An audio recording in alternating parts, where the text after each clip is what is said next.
Lock natin. Ayun, meron nang umiikot mga tropa. To. Yun, si Soros. May kasama pang dagit.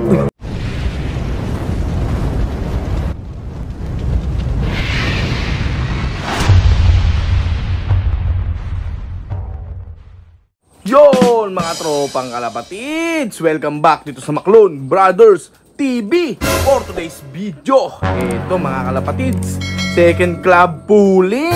Ayan, sumali tayo, Talavera. Ayan, so update ko lang din kayo dun sa nangyaring laban nung Sabado. So na-cancel yung laban natin ng Kabanatuan. So ngayon is Wednesday mga tropa. Ayan, so Talavera naman ang ginawa. Nag-cancel nung nakaraan na ibaba lang sa Malolos na release nung linggo dahil sa sobrang sama ng panahon mga tropa. Ayan, hindi na pinilit na i-release ayan sa Kabanatuan. So binaba nila sa dapat Sunday papakawalan. So naging Monday mga tropa. At kumpleto naman yung mga warriors natin na apat na yon mga kalapatids. At ngayon hihintayin natin sila.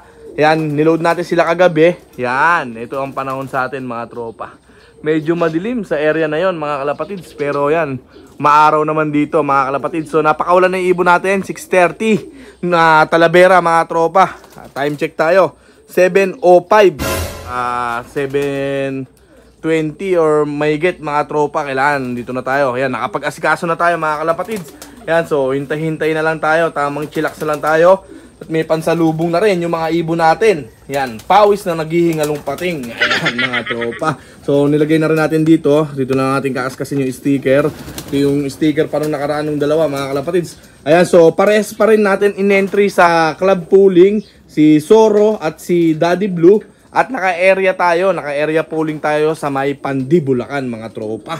Yan, sana mga tropa pala rin tayo ulit. Ayan, so maganda-gandang abangan mga kalapatids. So ayan, so i-update ko kayo maya-maya lang. Ayan, kaba-kaba muna tayo dito ng konti mga tropa. Yan mga tropa, update lang tayo. Time check, 7:35 AM. Ayan, so medyo madilim nga ang kalangitan. At wala pa rin, pauwi tayo mga tropa.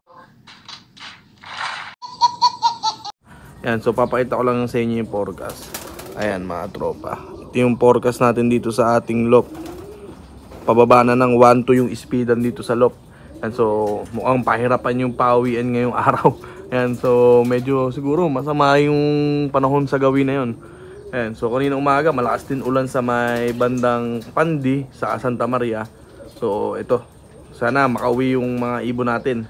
Ayan, so antay-antay tayo. Kaba-kaba muna tayo sa Gedli mga tropa. A few moments later. Ito mga tropa, first promoter natin 7:46. Ayan mga kapatids, si Daddy Blue. Ayan, hindi natin alam mga tropa. Ayan, mga kalapatids.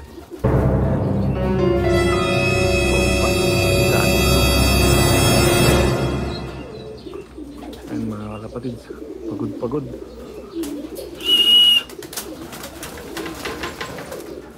Mga tropa, alanganin pa, kaya pang bumaba.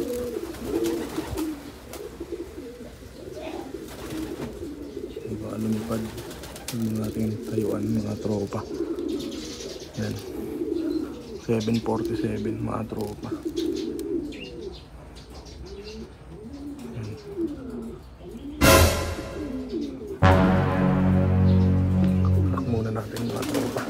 Mga tropa, clock na tayo kay Daddy Blue. Yan, nanginginig pa yung kamay ko mga tropa dahil ayaw pumasok nung unang clock ko. Mahina yung sagap ng wifi dito sa area ko kasi nandun yung modem sa loob mga tropa. Yan, wait mga kalapatids. Ayan, so tingnan natin kung may pag-asa. Mukhang headwind mga tropa, pahirapan yung pawian. So yan, titingnan natin mga tropa. Yan, so si Soro naka-entry din, wala pa. So abang-abang muna tayo mga tropa. Yon mga tropa, update lang. As of, ayan, 7:56. Si Daddy Blue pa rin. Ayan, mga kalapatids, mukhang nahirapan yung mga ibon natin. Ayan, kung nakita nyo naman yung baksak ni Daddy Blue kanina, medyo pagod-pagod. Tingin ko mga tropa, headwind. Ang baba ng speeda natin sa pooling. Ayan, so ang clock na nga lang ni Daddy Blue is 1062 yata. Ito yan mga tropa, makikita nyo. Yan yung clock natin.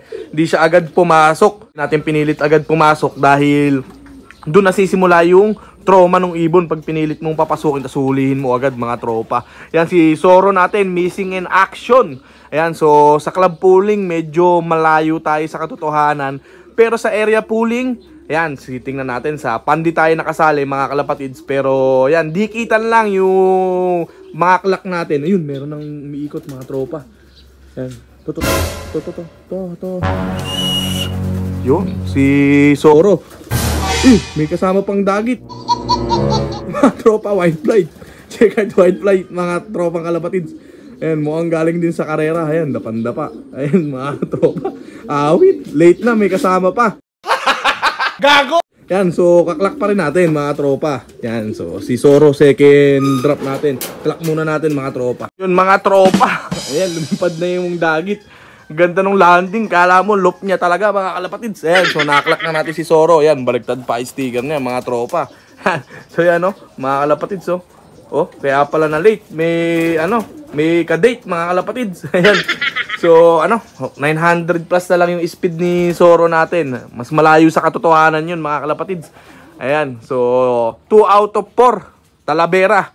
So, first and second drop natin, kasali natin sa pooling mga kalapatid. So, yung dalawa, si Ace at si Chopper. Missing in action pa rin mga tropa. Consistent yung dalawa. Sa third at fourth drop mga tropa, kakaiba talaga. Ayan. So, abangan natin sila mga tropa. Yun mga tropang kalapatids, update lang tayo as of 8:50 AM. Andito na si Ace. Ayan siya mga tropa Pagod pa, parang sumabay sa lipad ng BBC. So kasabay niya umuwi mga BBC mga kalapatids. So ang lakas ni Ace talaga, ang ating huling baraha at lagi ngang huli. Gago! Ayan, so 4 out of 4 Talavera. Ayan, kumpleto na ang ating magigiting na mga Warriors. At congrats pa rin kay Daddy Blue dahil nakasilat din, top 20. Ayan, may premyo pa rin naman. Back-to-back pooling winner tong si Daddy Blue natin. At itong si Zoro ay medyo hindi na naman siya nagtagumpay. Pero noong nakaraan, mga kalapatids, nagtagumpay naman siya sa area pooling. Pero ngayon, ayan, wala pa ring balita sa area pooling mga kalapatids. Kung sino ang nanalo, wala pang official result. So, ayun. So, muna tayo? Makikikaba muna tayo. Ayan, pero lamang sa atin si Paring Rio. Ayan, pang 19 si Paring Rio. Kasali rin siya sa area pooling. Ayan, mukhang si Paring Rio ang nagtamasa ng area pooling. Congrats kay Paring Rio Capiral de Jesus ng Pandibulacan. Isang tropang real family natin. So, hindi rin iba yung nanalo kung sakaling siya yung mananalo. Pero may mga unofficial result kasi may nabasa ako sa GC namin, mga kalapatids yun. Sa Team PRPC Malibu, may mga hindi nag-invalid yung mga text, mga tropa.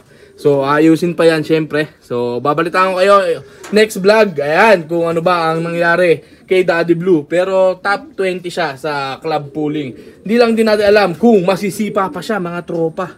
Ayan, so medyo hindi siya pumasok agad mga tropa. Split seconds lang talaga ang ikakatalo mo pagka pooling na ganyang malapitan mga tropa. So, ayan, update na lang tayo. Ayan, so congrats sa lahat ng tropang nagtamasa. Ayan, so medyo pahirapan yung pawian ngayon. Ito nyo naman yung speeda natin. Ayan, mukhang headwind yung panahon. Ayan, sa balita ko sa BBC rin, kila Boss J at kay Yansky, medyo yun, tagilid din ang kanilang lipad mga kalapatids. Medyo mabagal din yung speedan. So talagang pasalubong yung hangin.